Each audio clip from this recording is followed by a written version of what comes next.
cheo de xente, sei que o poder de convocatoria da agrupación instructiva de Camou por ser grandísimo, pero bueno, unha vez máis temos aquí a mostra. Entre o poder de convocatoria da agrupación instructiva de Camou, Juan Esprigas, vecino de Cabanas, bueno, de la nena Cabanas, pero bueno, os 3 anos que me acaba de contar, entre os seus amigos que tamén están aquí, pois xa vemos que non tivo que fechar a porta porque xa non había espazo para poder escoitalo na súa salsa, non o que a ele gusta, falar autor en historia, bueno, capitán de navío, o sea, que funde as dúas facetas neste relatorio que nos vai a presentar sobre a corbeta Nautilus. Eu simplemente, Tino xa vai a falar un poquinho máis de Juan, eu só agradecerlle a agrupación instructiva de Camouco. Temos a honra de inaugurar, digamos así, as actividades do Ares Indiano, desta novena edición do Ares Indiano aquí, cousa que lle agradezo, además, por toda a escola e todos os medios, pois a disposición deste evento cultural, festivo, lúdico, pero que o fin último sempre é poñer en valor a figura da emigración, que está moi presente tanto aquí en redes como en toda a vida de Ares. Entonces, simplemente reiterar o meu agradecemento, mañá volveremos a dar unha inauguración oficial. E, por suposto, mil gracias a Luis Nardo, que anda por ali, que foi o que nos ofreceu este relatorio, verdad? E, por suposto, a Juan, muchísimas grazas por aceptar esta proposta. E, como eu decía, a mellor teño que marchar un pelín antes de que remate, e, bueno, porque teño outros compromisos que tamén teño que acudir, e que cando rematedes aquí, vos convido a que pasedes e queredes por Ares, logo da fin de semana, e aquí tamén na tendencia vai haber muchísimas máis actividades este sábado e este domingo. Entón, cedo xa a palabra, representante da agrupación instructiva de Camouco, Tino. Bueno, moi boa tarde. En primeiro lugar, disculpar a Dani, o noso presidente, que para él hoxe un día laborando, que chegará, pero chegará tarde. Simplemente hacer unha salutación, reiterarlle a Alma tamén o noso agradecimento, porque se nos pode utilizar para a programación do Ares Indiano e, ademais, nun acto que nos consideramos moi singular pola presencia de Juan. Él vai nos traer un elemento de nexo, que sirve de nexo de unión entre a nosa terra, entre as redes Camouco e Cuba-La Habana. É un tema suficientemente interesante como para provocar a presencia deste hermoso público e, ademais, é un tema no que Juan ven demostrando ao largo da súa trayectoria un grado de coñecimentos a partir das súas investigacións que permiten documentar perfectamente estas situacións. Por a nosa parte, reiterarlle o noso agradecemento, a súa total disponibilidade a poder estar aquí, encantados de ter un conveciño de área de Ría, somos conveciños de Ría e esperamos que no futuro podamos ter tamén máis líneas de colaboración. Así que moitas gracias.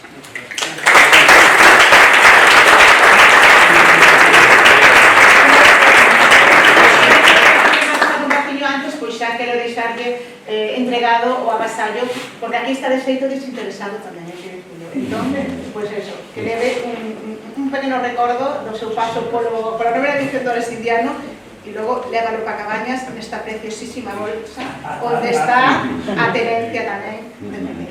Así que, para ti, moitas grazas.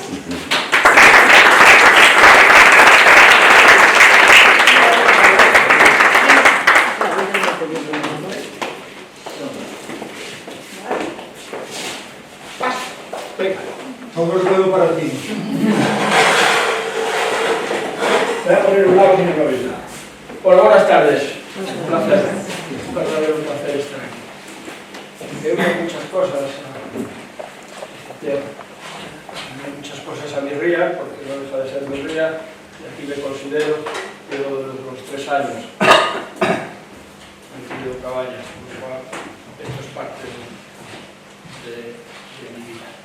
Y además, por cuestiones familiares, pues tengo una cierta relación con redes, con personas de redes que vienen de allá, de Cuba, que iremos viendo a lo largo de la exposición. Además, mi padre, la ilusión de su vida era retirarse aquí, comprar una casa de las que daban al mar y retirarse en Redes. Mi madre siempre decía, ¿qué vamos a hacer en Redes? Es una maravilla de lugar. Desgraciadamente no le dejaron. Digo, ¿qué pasa en la vida? Y por eso le tengo mucho cariño a esta tierra.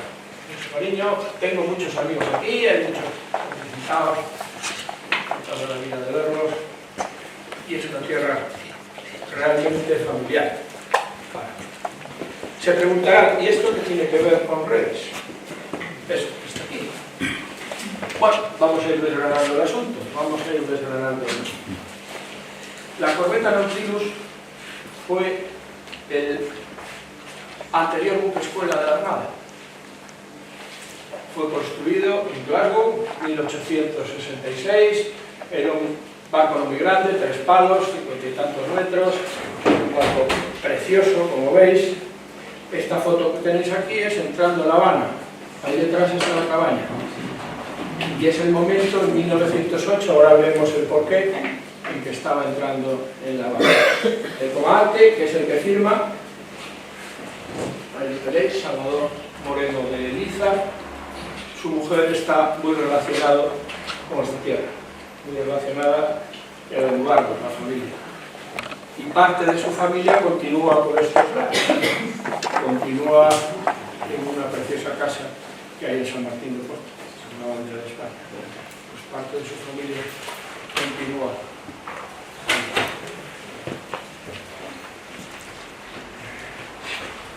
Este señor es el culpable de que tengamos este maravilloso barco, que hubiésemos tenido este maravilloso barco.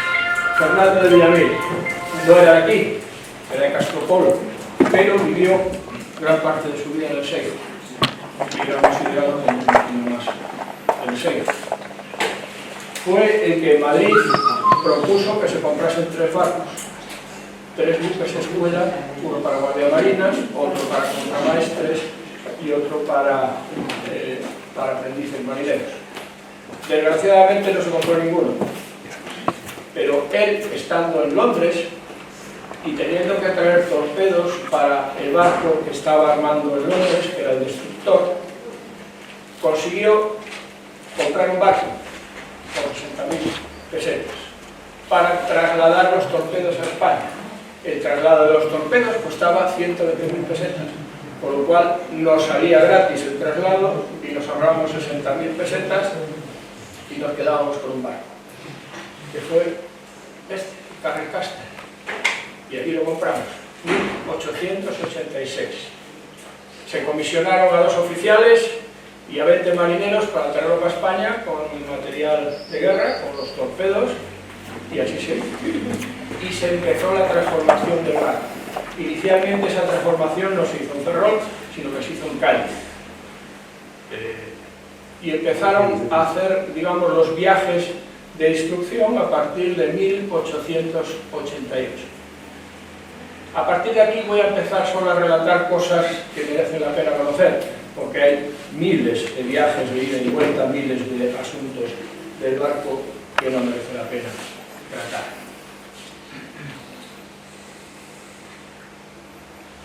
Lo primero es la relación de este barco con La Habana, muy curioso. Este barco no lo mantenía la Armada, este barco lo mantenía el ministro de Estado, el ministro de Asuntos Exteriores, digamos, de ahora, con el presupuesto de Exteriores y con el presupuesto de Exteriores en Cuba, a pesar de que el barco estaba inicialmente basado en Cádiz un poquito de tiempo y después se vino a Ferrol.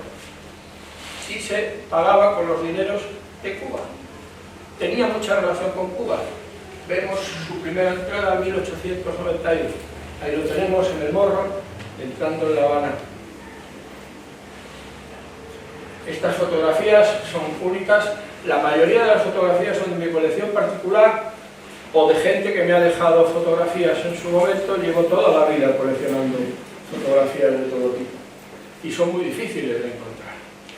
Esto es en La Habana. Eso que veis ahí es la pata de la machina de La Habana, voy de San Francisco en La Habana, y es en 1891 pues atracando en La Habana. Como ven, ya empezaba a tener mucho público. Todavía Habana era española, pero tenía mucho público que se acercaba a ver. Aquí tiene otra foto en el mismo lugar, desde otro punto. El primer y gran acontecimiento de la Nautilus es la Vuelta al Mundo. Vuelta al Mundo que se dio en 1892. La idea inicial era dar una vuelta al mundo en el cuarto centenario de Cristóbal Colón. La Nautilus acudió a los actos que se hicieron en Huelva del cuarto centenario de Cristóbal Colón y después vino a Ferrol a pertrecharse para dar esa primera vuelta al mundo de un buque escuela de vela dedicado solo a eso. En Ferrol se hicieron una serie de transformaciones. La Nautilus no tenía electricidad, no tenía motores y entonces tenía miedo por la seguridad y se hizo un mamparo estanco a 5 metros de la proa aproximadamente, por si acaso tenía algún problema en algún lado, que se diese un golpe, para que no corriera el agua por todo el barco. Y se hizo otra cuestión que era fundamental, que era para destilar agua. Se hizo un cachivache para destilar agua, para poder beber agua salada transformada en agua dulce. Aquí ya empiezan las relaciones de la Nautilus con la zona. 2 días antes de irse se hizo una romería en el Seijo, donde toda la dotación de la Nautilus, recordaros que Villamil era del Seijo, aunque no era del Seijo, que era de Castropol, era asturiano, pero como si fuese del Seijo, hizo una romería allí y hicieron una ofrenda, toda la dotación, en la iglesia de Santiago de Francia. En esta iglesia, a la vuelta de este viaje, uno de los oficiales del barco, contramaestre, Jorge anda detrás de él, le hizo una ofrenda a la Virgen del cantón y una corona que hoy todavía está ahí. La figura de la Virgen creo que es de la familia, la regaló en su momento la familia Casteleiro, que también es relacionada con la Armada, y el suboficial, el contramaestre de cargo del Nautilus, fue el que regaló ese manto.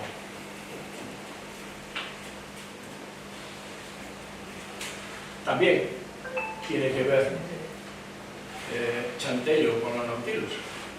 A vuelta del viaje, después de 2 años de dar la vuelta al mundo, recordaros que eran barcos de vela, era un clipper, pero un barco de vela donde llevaba un montón de gente y donde era relativamente peligroso andar por ahí dando vueltas. Y de acción de gracias, don Fernando Villamil regaló una de las 2 campanas que tiene la ermita de Chanteiro. La campana menor de la ermita de Chanteiro está regalado por don Fernando Villamil a la vuelta de este viaje. Eso es lo que pone en la campana, grabada. Es la pequeña que está arriba. Jesús, María y José, la dotación del Nautilus a la ermita, el lugar escrito, de Chanteiro. Ahí la tenéis. No lo conoce mucha gente, pero este barco tenía mucha relación con toda la zona. Gardos, Seijo, Chanteiro, Ares, Redes. Mucha gente alrededor de este barco era de aquí, y entonces tenía una cierta predilección por las cosas de esta tierra. Recordaros que la ermita de Chanteiro, tradicionalmente todos los pesqueros que salían de Ferrol, incluso los no pesqueros que salían de Ferrol en el siglo XIX, se paraban delante de la ermita a rezar antes de salir y se paraban al entrar de Ferrol para rezar. Era una tradición de amar, rezar a la Virgen de la Merced en Chanteiro. Seguimos con esa relación con La Habana. Esto que veis aquí es un recordatorio de una misa que se hizo el 30 de abril de 1895 en La Habana. Se acababa de hundir uno de nuestros cruceros, se acababa de hundir el Reina Regente, el crucero Reina Regente. Se hundió el 10 de marzo de 1895. Y esperaron a que llegara la Nautilus para hacer la misa, digamos, solemne en la mano de recuerdo. Fui a ver con mi mujer, que no se anda por ahí, fui a ver con mi mujer el lugar donde se hizo esa misa, en La Habana, que es la Capilla de la Merced. Desgraciadamente estaba cerrada, no pude entrar. Seguimos esa relación especial que tenía nuestro querido barco con La Habana. Después continúan los viajes normales. Todos los años hacíamos 1 o 2 cruceros de instrucción con la gente de la Escuela Naval, con los guardiamarinas. Recordad que era buque escuela de guardiamarinas inicialmente, aunque también embarcaban aprendices marineros. Después se le dio la torna y fue a partir del año 1910 pasó a ser buque de aprendices marineros, que a veces embarcaba gente de la Escuela Naval. Se le dio la vuelta a la tortilla. Diferentes fotografías. Todas estas fotografías son bien raras. Esta la compré en París, la Nautilus en Orán en 1897. Esto es otra de mis rarezas. Colecciono menús de barcos de guerra. Y esto es un menú de la Nautilus 1897, pues el día de Navidad, 1897, en Río de Janeiro.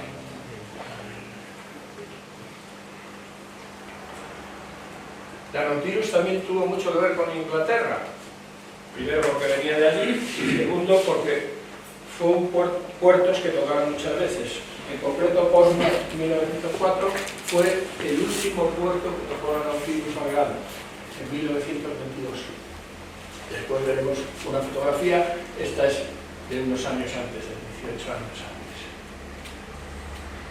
Solo hubo un año, desde 1886 hasta 1910, donde no pudo hacer el viaje de instrucción de guardiamarinas.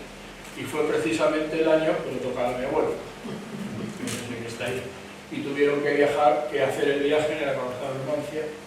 Este es el acorazado Numancia en Lisboa, y aquí en una fiesta que se estaba haciendo de agasajo a los guardiamarinas. Mi abuelo, sin embargo, embarcaría después, ya lo iremos viendo a lo largo de la exposición. Aquí lo tenéis.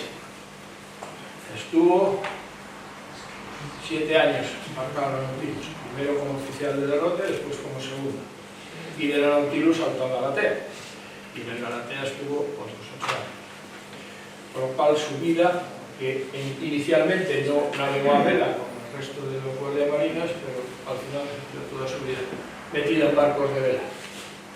Ahí tenéis dedicado una revista que se llamaba Nautilus, que era, digamos, el loa a la Nautilus, donde habla que los mejores años de su vida los pasó a bordo de este querido barco. Por eso es un barco especial para mi familia, porque de aquí salen los cariños. Cuando te hablan de niño de un barco, cuando te cuentan historias de los barcos, pues en todo momento aparece en nuestras vidas. Y va apareciendo.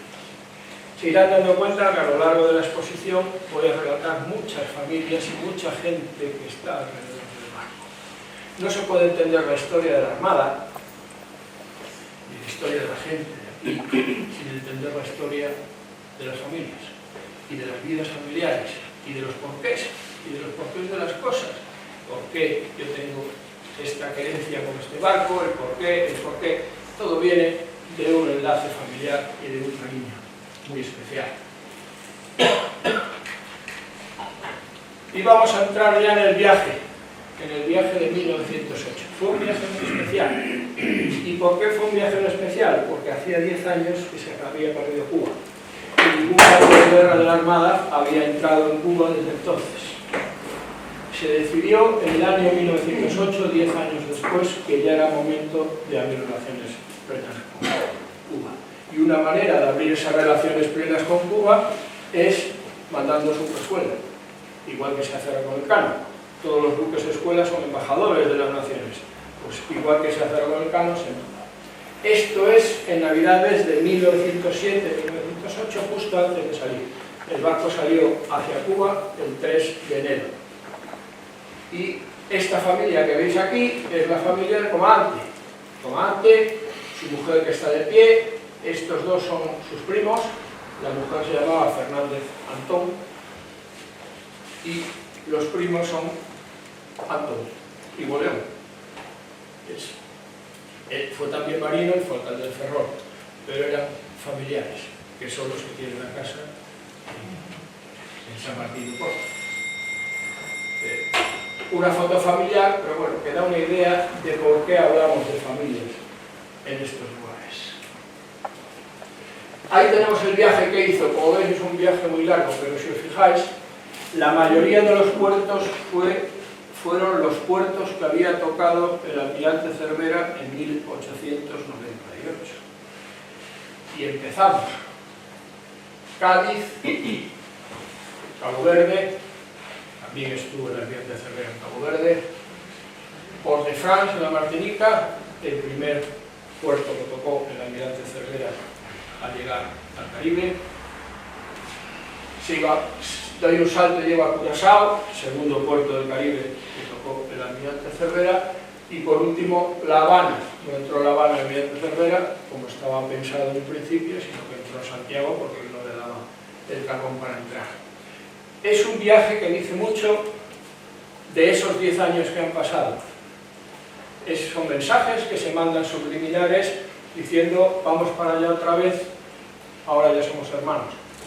Bueno, pues este fue el mensaje que se dio. La salida que se hizo desde Veracruz fue el 2 de junio y no se entró en La Habana hasta el 24 de junio.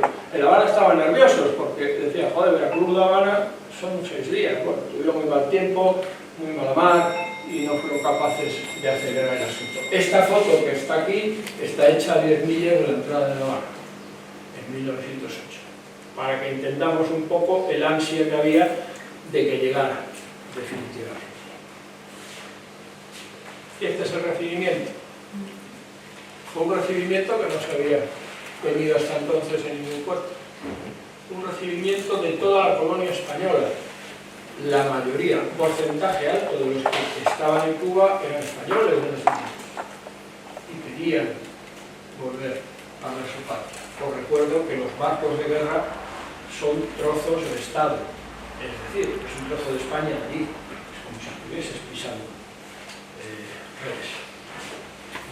Y esa es la sensación que la gente española tenía con eso.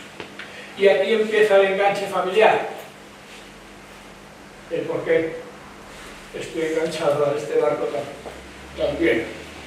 Un pariente nuestro, hermano de mi bisabuelo, era, según dice Internet, no he sido capaz de verlo en un papel oficial, pero así lo dice, era el presidente del Centro Gallego en La Habana, Antonio Romero Rodríguez de Villar, hermano de mi bisabuelo, y fue el que preparó todos los fastos de entrada en La Habana, de la Nautilus. Y hoy iremos desgranando estos fastos. Aquí veis otra imagen de la entrada, otra imagen de la entrada, mirad cómo está eso. Más o menos el aspecto que tiene hoy en día esta parte es casi igual. Aquí está la embajada española y bueno, más o menos el aspecto, y por aquí arranca el balcón. Hasta la bandera de gente. En uno de esos remolcadores iba mi tío, con su familia, para recibir a la Nautilus. Aquí tenéis otros aspectos de la llegada, otra de la entrada, eso que veis ahí en la cabaña, los que conozcan la entrada de La Habana, pues eso es 400 metros de la entrada de La Habana. Este es el punto de fondeo donde quedó el barco, como veis en inglés, y este era el comandante. Este álbum, muchas veces pensamos que las casualidades de la vida, en la vida no hay casualidades. Llevo toda mi vida coleccionando cosas de la Nautilus. Un día, volviendo a mi despacho, me dice el subdirector, Juan, tienes una sorpresa en tu mesa. ¿Una sorpresa? ¿Qué sorpresa? Bueno, pues la sorpresa es que me habían dejado el álbum oficial de fotos de la Nautilus entrando en La Habana. Un nieto del comandante, de Manuel Muñiz, amigo mío, amiguete de toda la vida, y joder, llamo y digo, pero joder, ¿cómo me das haz esto es una maravilla. Y dice, mira Juan, el único que le va a hacer caso vas a ser tú. Entonces, pues, te lo vamos a dejar al Museo Naval y vosotros sabéis lo que hacéis con él. Bueno, pues este es el famoso álbum. Ahí tenéis al comandante Moreno de Liza, casado con una Fernández Antón. Ahí tenéis el momento, digamos, de llegada a tierra del comandante. No os podéis imaginar lo que significó para La Habana. Estamos hablando de 1908. Yo tengo unas 40 postales originales diferentes dedicadas a la llegada de la Nautilus a La Habana. Aquí en España esto está chalado, pero empiezas a tirar de postales y es algo alucinante, porque hay billones y billones y billones. Medallas de la llegada de la Nautilus a La Habana en 1908. Y fastos, todos los que queráis y unos cuantos más. A los pobres los frieron. Se iban a quedar hasta el 3 de julio, aumentaron casi una semana, me parece por 6 días, la estancia en La Habana, y todos los días tenían 3 o 4 saraos. O el comandante, o los guardiamarinas, o los oficiales, o la dotación, o todos a la vez. Ahí están los veteranos de guerra, los marinos que quedaban todavía viviendo en La Habana, los antiguos marinos de la Armada. Aquí tenéis el alcalde de La Habana.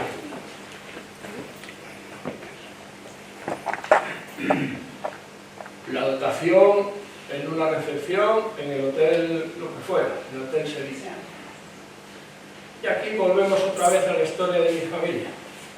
Como os dije, el encargado de todos los fastos de recepción fue mi tío. Bueno, pues crearon una rondalla de gente nacida en Ferrol. Se llamaba la Juventud Ferrolana. Es esa rondalla que veis ahí. Joder, no había tanta gente de Ferrol y de Habana. Tanta bola. Y la señora que veis ahí sentada, que es una chica de 16 años, es mi tía. Es prima hermana de mi abuela, Cefita Romero, esa que veis ahí, hija de Antonio Romero, que fue la madrina de todos estos fastuos que hizo la rondalla, porque la rondalla todos los días les iba a tocar allí, les montaba un sarao, una fiesta, un no sé qué. Bueno, ahí está. Debido a ello, a mi tía, que es esa que está ahí, la hicieron guardia marina honoraria. Si os fijáis, lleva dos chismes de guardia marina y aquí lleva la galleta oficial. La fotografía me la regaló su hermana, Yanela. Llegó un día a casa con fotografías viejas de Cuba. Ellos habían vuelto a España, ahora veremos el motivo. Volvieron a España y entre las fotografías que había estaba esta. Ostras, sí, esta es de cuando Cefita le hicieron guardia marina.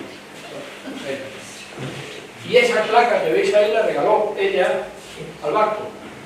Esta placa continúa existiendo, está en Ferrol, por el Museo Naval. No sabéis la alegría que me llevé en su día cuando la vi. ¿Y esto? Todavía está aquí. Ahí lo tenéis.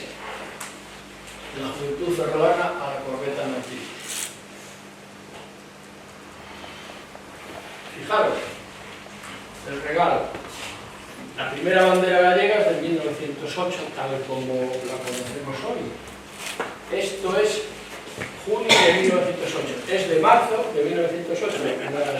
Esto es junio de 1908, donde le hicieron un regalo, entre otras cosas, de la bandera nacional abrazada por la bandera gallega. Más que, si volvemos para atrás, os enseño aquí arriba. Esto tiene que señalar. Mirad este estandarte que está aquí. Ahora lo vamos a ver más grande. Os lo señalo. Era un estandarte que se volvió en casa de mis tíos. Yo le pregunté a mi tía Nena, ¿tú te acuerdas del estandarte? Y digo, bueno, no me voy a acordar. ¿Y qué fue de él? La respuesta es, pregúntale a Fidel. Ahí quedó, ahí murió. Este es el estandarte, la fotografía no es muy buena. Si Si os fijáis, es una bandera gallega bordada por primera vez con el escudo de Ferrol. Ahí lo tenéis. Y pone a Vaga en 1908, Juventud Ferrolana. Este tirón que veis ahí es el que está ahí arriba, es lo único que queda del estandarte. Jaime, mi amigo, el que era dueño del espejo en Ferrol, lo tiene en su colección y me ha prometido doblarse en el Museo Naval en no mucho tiempo. Es lo único que queda de todo este estandarte.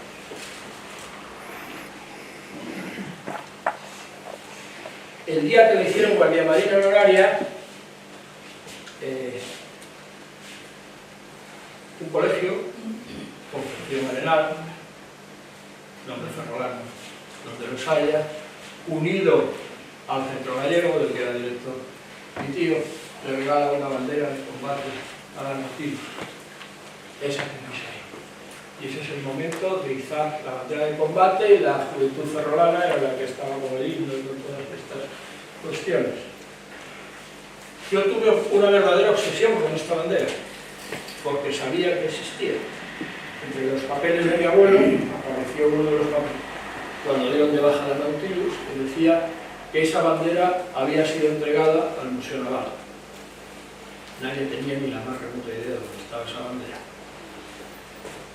Bueno, una de las primeras acciones que hice cuando llegué al Museo Naval, en el Museo Naval tenemos unas 400 banderas históricas, excepcionales, casi todas.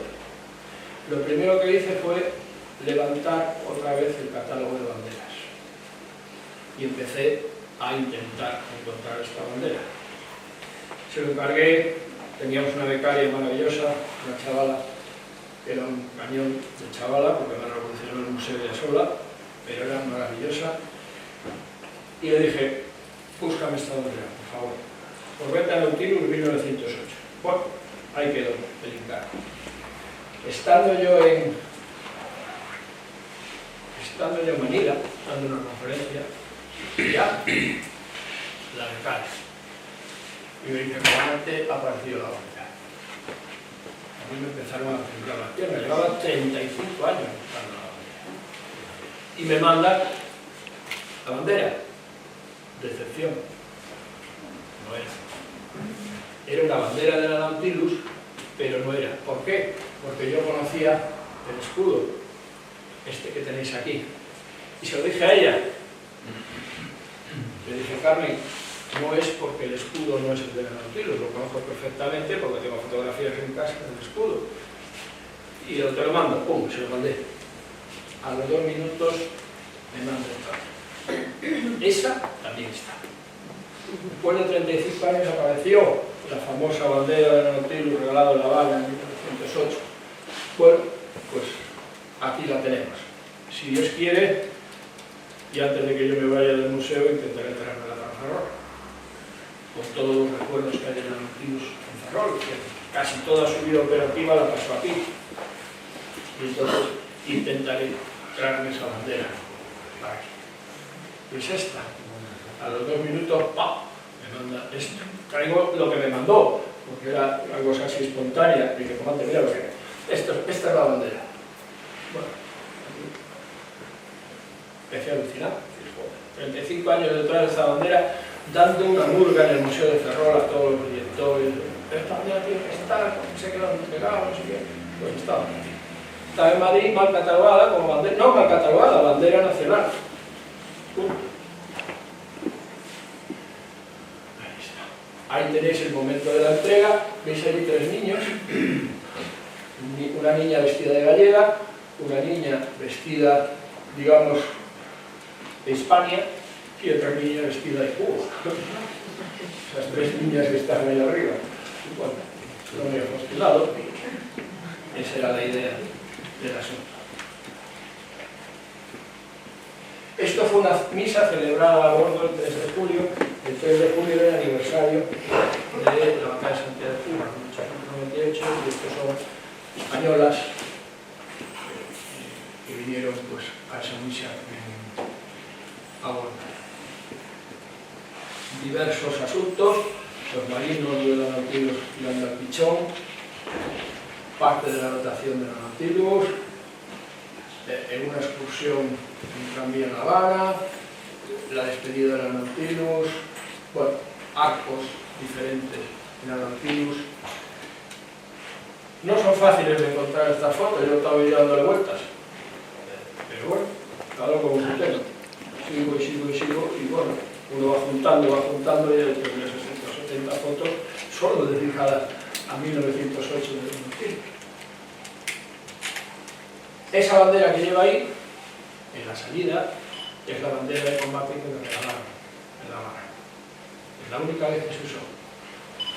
Bueno, y después en la entrada en Ferrol. Otro momento de la salida, y eso es la entrada en Ferrol en 1908. Octubre de 1908, salió de junio, pero siguió el viaje por Canadá y por Europa, después entró en Ferrol y ese es el momento de la entrada. Y ahora me diréis, ¿y todo esto qué tiene que ver con redes? Todo esto que tiene que ver con redes. Mirad, esta es la familia de mi tío. Tío, vamos, el hermano de mi tío abuelo, de mi bisabuelo, su mujer y sus hijos, sus 5 hijos. Esa niña que veis ahí, esta foto es del año 6, esa es del año 8, es Fefita, la mayor.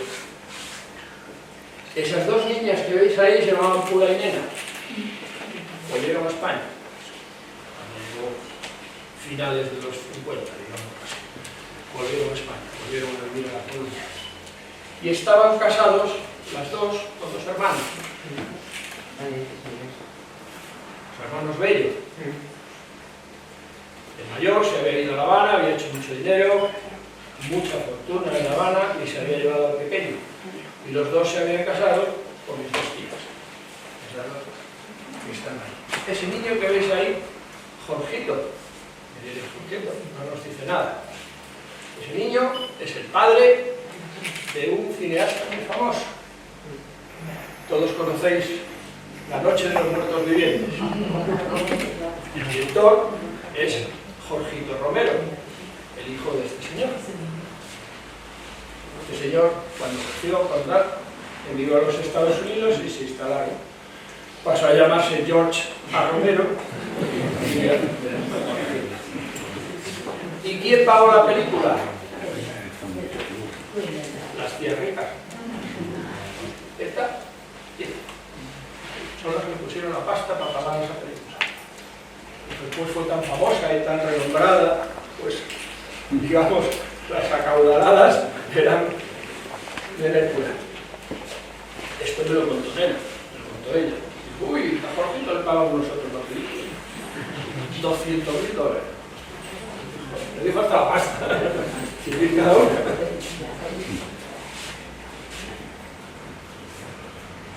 Esto suena. La casa cubana, que nosotros, la casa de Cuba. Mirad quiénes estaban aquí. Esas dos niñas son esta señora y esta. Casadas, bellos. 2 hermanos, redes, y su familia había comprado un pazo. Aquí estoy yo. Este niño soy yo, mi hermano Fausto. Aquí está mi hermana que está sentada, para el Cuca. Y para los que conozcan a Guillermo, este es mi hermano Guillermo de niño. Mi hermano Guillermo de niño. El resto, pues habrá gente que los conozca, son toda familia Romero nuestra, familia parientes de aquí, de Ferrol. La casa de los cubanos, para mí, era niño. Y fíjate cómo hemos unido 2 cosas que en principio no parecían unir. Las hemos unido pues porque la vida las devolvió al ritmo. A ver, en el año 58 salieron de Cuba, primero bajaron por Miami y después se quedaron en La Coruña y aquí quedaron.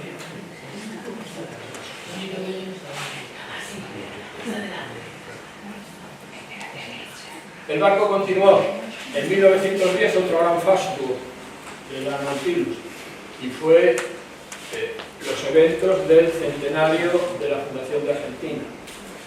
Ahí tenemos a la infanta Isabel, a la chata, con la dotación de la Nautilus y del Carlos V, de los dos barcos españoles que fueron a ese centenario. De esta época hay dos películas muy poco conocidas, las únicas películas que hay de la Nautilus. La primera está hecha en 1910 en Buenos Aires y está hecha en el recibimiento que le hizo el buque escuela argentino, la Sarmiento, para la Nautilus. Los cañones, los tiros que se pegaron de salvas de honor unos a otros, eso está recogido en un film argentino. Y hay una segunda película preciosa que dura 7 minutos, francesa. Desconozco el motivo, no sé por qué, y son 7 minutos de la vida a bordo de los aprendices marineros de la Nautilus. Es una película maravillosa. No la metí aquí porque entonces ya esto se me ponía en 200 megas, 300 megas, y ya la cosa no me daba para más. En 1910, además de este gran fasto, se produce un segundo asunto, y es que deja de ser buque escuela de María Marina y pasa a ser buque escuela de aprendices marineros. Se le da la vuelta a la tortilla, ahora llevará aprendices marineros y de vez en cuando algún María Marina. Hasta el año 27, 28, no tuvimos otra vez buque escuela, el Juan Sebastián Elcano, que el año 27 era el centenario de su botadura. Este es su antecesor. Los guardiamarinas embarcaban en la escuadra, durante 14 años estuvieron embarcando en la escuadra, estuvieron supliendo la falta de buque escuela. Aquí tenemos recién, digamos, nombrado Escuela de Marinería en el año 13. En el año 13 hubo un evento muy importante para la Armada. Importante, ¿por qué? Este cuadro está aquí. Está en Imode, en una casa en Imode, a 800 metros de aquí. Es un huracán que tuvo la Nautilus en 1913. Debido a este huracán, nuestro abuelo ya estaba, el abuelo Fausto ya estaba embarcado aquí. 3 miembros de la dotación, 2 cabos y un marinero, se mostraron voluntarios para rifar todas las velas altas. Cuando hay mucho viento, lo primero que tienes que hacer es cargarte las velas altas porque si no el barco capota. Y la situación era tan crítica que se jugaron la vida. A los 3 le dieron la mayor cruz que se puede dar en las Fuerzas Armadas, la Medalla de San Fernando, por riesgo evidente de su vida, más allá del deber. Un cuarto miembro de la dotación en el año 21 se lo volvió a jugar y también recibió la laureada de San Fernando. Es el buque de guerra que más laureadas tiene en tiempo de paz. Nuestra querida corbeta chiquita, todos los marineros y cabos de la dotación que se jugaron la vida. Esto es llegando de este asunto en el año 14, porque esto fue en diciembre del año 13, entrando en el año 14. Y aquí tenemos a mi abuelo que está, como dije, que coleccionaba menú. Ahí tenemos otro menú de la comida del día de la cena del día de Nochebuena del año 19. Eso es lo que se contiene. En 1922 se produce el último viaje a la Nautilus. Este es el último puerto que tocó, ya lo comenté antes, Foggia. Si os fijáis, 390.218 millas navegadas con bandera española, 3.285 días de mar. Estas son cuentas mías que he hecho con todo lo que tenía. No sé qué bien estarán, pero no han de estar muy lejos de estos datos. Olvidado. Al 99,99% de los españoles le preguntan si quiere la corbeta Nautilus y les suena era japonés. No existe. Todavía quedan algunos vestigios. Esto está en el Museo Naval de Ferrol. Si tenéis ocasión, y por allí, una preciosidad del museo. Además de las cosas que os enseñé antes, esta chapa que pone ahí por la Escuela Nautilus, y eso está hecho con la madera de la quilla de la Nautilus. Eso que veis ahí arriba, a la derecha. Y le panto, que era Nautilus.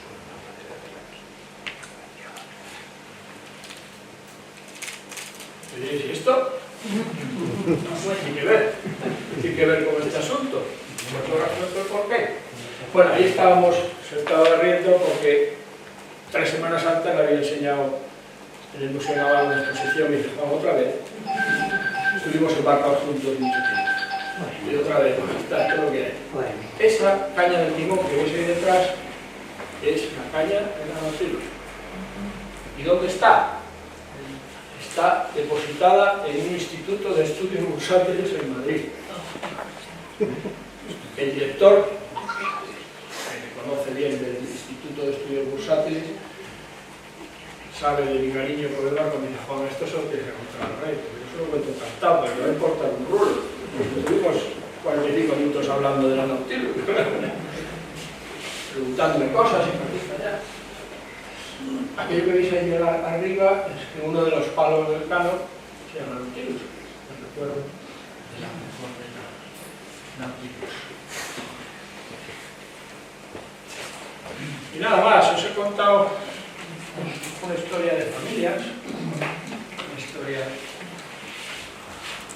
barcos, historia social de la Armada. Lo que nadie toca de los historiadores. Yo soy historiador, pero yo no me quedo en la historia, solo en la historia. Rasco lo que hay detrás, rasco los porqués, rasco de dónde salen las cosas. Y es una historia de cariño entre dos naciones hermanas. A ver si los españoles nos damos cuenta de lo que significa Cuba. No lo que significa Cuba para España, sino lo que significa, al revés, no lo que significa España para Cuba, sino Cuba para España. Ellos continúan queriendo tener relación con nosotros. Hablo del pueblo cubano, hablo de la gente, hablo de la gente que pasa allí y hablas con ellos. Yo soy miembro de la Academia de Historia de Cuba. Los conozco muy bien. He estado muchas veces allí, tengo mucho cariño. Y el problema que vamos a tener es que la siguiente generación va a perder la conexión especial. ¿Por qué? Porque la generación que está ahora mismo, de mi edad, o un poquito más jóvenes, todavía, o sus padres, o sus abuelos, eran españoles. Y les contaban las cosas en España. Cuando esta generación que está ahora desaparezca, España desaparece. Y a ver si los españoles nos damos cuenta de lo que esto significa. Y a ver si los españoles nos damos cuenta de que si hay que ayudarles, habrá que ayudarles. En tiempos. Esperemos no fijar. Porque es nuestra obligación. Son sangre de nuestra sangre. No hay que olvidar. No hay que olvidar. Siguieron su destino, siguieron sus designios. Son parte de nosotros. A ver si nos damos cuenta. Yo, cada vez que voy a Cuba, a los embajadores se lo digo, a ver, todos me dicen que sí, que muy bien, pero yo sigo predicando en el desierto, predicaré toda mi vida en el desierto, pero creo que es nuestra obligación ayudarles. Y nada más, un placer haber estado aquí con vosotros, porque lo que me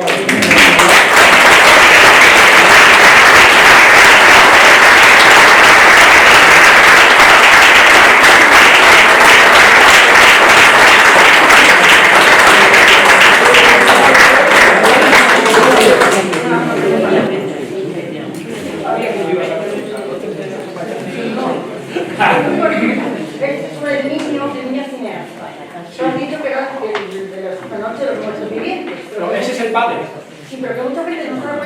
zombies, que se paren los zombies. Sacar de los zombies. Los primeros zombies. Y que se basó en Santa Campana para hacer los zombies. Sí, sabéis. Entonces, tu hermano me contó que estaba hablando con George Romero para que viniera hace 15 años. ¿Se materializó eso? Que yo sepa no vino, pero el problema es que se ha muerto hace 3 años. Con lo cual, ya no sabemos. Pero bueno, la historia está ahí. Él no conocía mucho la historia de la venía de dónde salió. Yo no sé si vino, y si vino, desde luego fue de las manos de Guillermo. Eso seguro.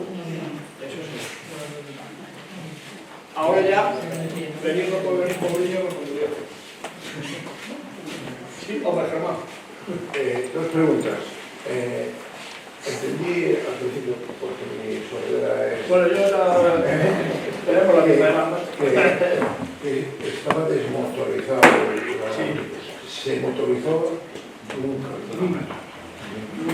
Y la segunda pregunta es, ¿cómo reconocisteis la bandera de combate? Porque supongo que en esa época no tenía la inscripción que tiene. No tenía la inscripción, la reconocí por el escudo. Si os fijáis, fijaros, el escudo es muy especial, fijaros en el león. Claro, cuando uno está obsesionado con un tema tras su vida, se fija en todo. Y es un león muy especial, no es el típico león rampante español. Es un león un poquito a su bola, un poquito cubano. Mirad el león. No es un león normal, no es un león al uso. Y entonces, claro, yo en cuanto me mandó esta, digo, esa sí es. Este es el original del año 8 y esta pues es la que me mandó hace un año. Y lo reconocí por el león. Claro, después viendo la historia, vamos a tirar del chisme atrás, coincide todo lo que venía de Ferrol, pero estaba catalogada como bandera nacional de la época de Alfonso XIII. Ahora, mira. Bueno, si os fijáis, el castillo tampoco es un castillo muy al uso. Fijaros esta zona principalmente y en las torres. Esto y en las torres. Yo cuando lo vi me temblaron las piernas y dije, bueno, ¿qué va a ser? ¿Qué es? Claro, el primero que hizo llegar a España es estilo la bandera. Vamos a ver. Hay que meterle un repaso a la bandera, porque claro, son científicamente poblados, pero bueno, están en perfecto estado. Y mi intención es traerme a los ferrolos, si os quiero. Asisté pues, con el chisme de la juventud ferrolana, con el chisme ese que os enseñé de la bandera gallega. Bueno, asisté donde tiene que estar. En Madrid está en español.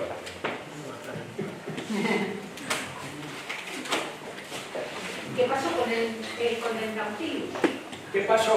Sí. Pues mira, lo dieron de baja en el año 23.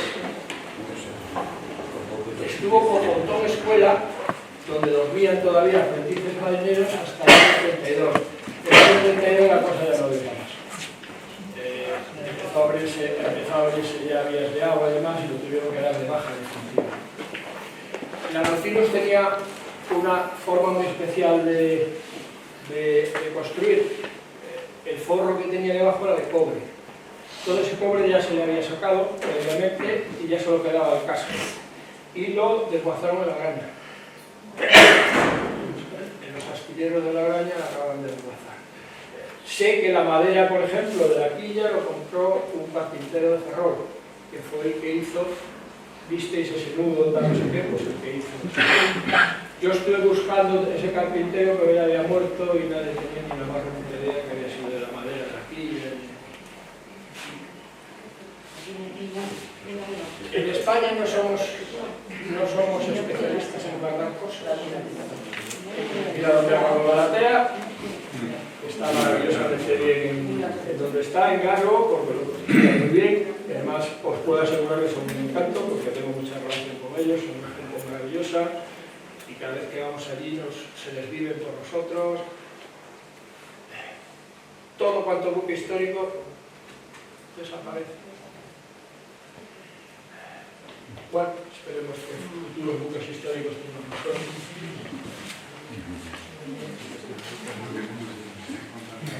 ¿Alguna pregunta más?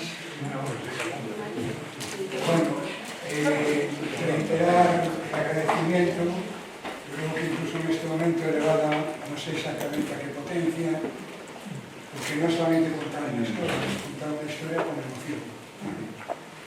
Yo no atrevo a añadir algo, si me permitís, y es que la memoria es nuestra.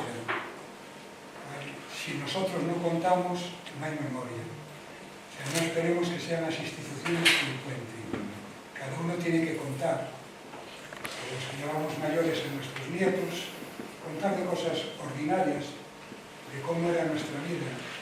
Nuestros nietos no pueden imaginar cómo fue nuestra infancia. Yo os animo a que la contéis. Ya sobre temas algo relacionados, sobre Giorgi Romero, hay en Coruña un señor que es especialista en el tema y tiene las películas, además, en formato 16 milímetros. Y de vez en cuando se proyecta. Yo lo asumo como un reto para la agrupación un día proyectar las series. No proyectarlas en formato digital, sino proyectarlas en el formato original de 16 milímetros. Y sobre la memoria, una espinita que tengo yo clavada, y os la suelto, porque es memoria también, y tiene relación con Cuba. Asumo todo lo que ha dicho Juan sobre Cuba, y también lo elevo a no sé qué potencia, porque todos de alguna forma, sin haber estado en Cuba, hemos estado en Cuba. Y sin padecer lo que están padeciendo, lo estamos padeciendo en este momento. Cuando Cuba es independiente, se acaba la guerra y repatrían a los soldados que combatieron, muchos de ellos llegaron al puerto de La Coruña y llegaron deshechos.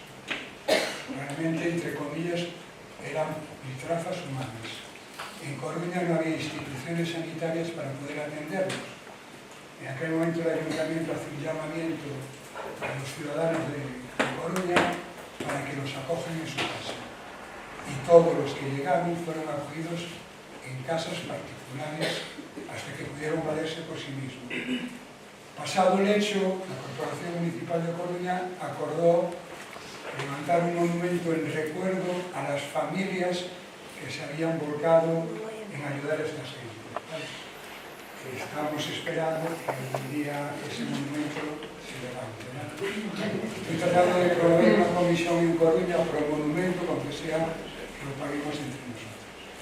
Por último ya, pues volver a agradecer vuestra presencia. Sin vosotros este acto no se podría realizar. Lamentar que estemos un poco incómodos, ¿vale? No hay que plantearse estas organizaciones de otra forma, y reiterar a Juan la maravilla de charla que nos ha dado. Muchas gracias. Muchísimas gracias.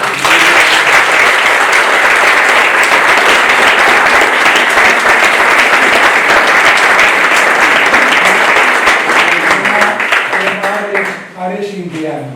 Llegando también con esto, mañana creo que a las 11:15 en la Alianza Aresana se presenta un libro que se titula O País Invisible o El País Invisible, porque está editado en los dos idiomas. El autor es Arturo Lezcano, un periodista nacido en Ferrol, criado en Coruña, que durante muchos años fue corresponsal de distintos medios en América. Pasó tanto tiempo allá y recorrió casi todos los países que se dedicó a entrevistar a gallegos que habían emigrado a América, ¿no? Y ese libro lo que hace es recoger la historia de todos estos gallegos, ¿vale? Es un libro que os va a dar una visión de la migración que no tenemos hasta ahora. A mí me descubrió en muchas cosas, así que quien tenga interés en el tema, mañana Alianza de San Luis. Mañana a las 13:15 aquí tendremos una sesión de cuentos, As Lavandeiras, con Vero Río, y pasado mañana, creo que recordar a las 7:30, 19:30, un concierto de una rondalla, son tela, ¿no? ¿Cómo es? mi memoria es terrible. Soeras, perdón, y es a las 19:30. Tendrá lugar aquí, ¿vale? Espero poder veros, perdona.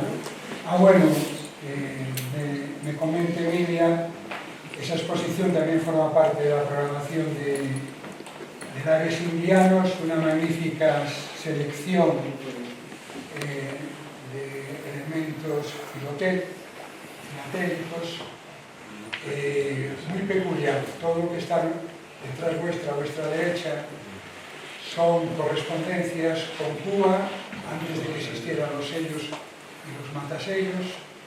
Aquí hay sellos de Cuba, con cartas intercambiadas entre Galicia y Cuba, y los dos últimos paneles son imágenes de la migración en Cuba, que conservan originales muy conocidos, porque están muy difundidos, pero aquí están los originales, ¿vale? Hay que tratarlo con mucho cariño, por eso hemos dejado detrás un pasillo, porque son elementos que tienen un gran valor y gran interés, y hay que procurar que no sufren ningún defecto. Vale, gracias.